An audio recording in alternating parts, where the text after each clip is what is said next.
Incubus is an American rock band from Calabasas, California. The band was formed in 1991 by vocalist Brandon Boyd, lead guitarist Mike Einziger, and drummer José Pasillas, while enrolled in Calabasas High School, and later expanded to include bassist Dirk Lance Katunich and Gavin DJ Lyfe Koppell, both of whom were eventually replaced by bassist Kenney and DJ Kilmore, respectively. Incubus has attained commercial success, reaching multi-platinum sales, as well as releasing several successful singles.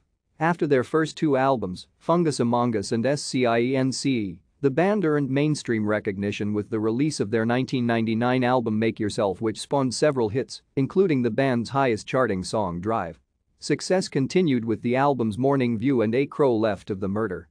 Their sixth studio album, Light Grenades, debuted at No. 1 in 2006 and was followed by Incubus's first greatest hits album Monuments and Melodies in June 2009 and the band's 2011 album, If Not Now, When. Thank you for watching.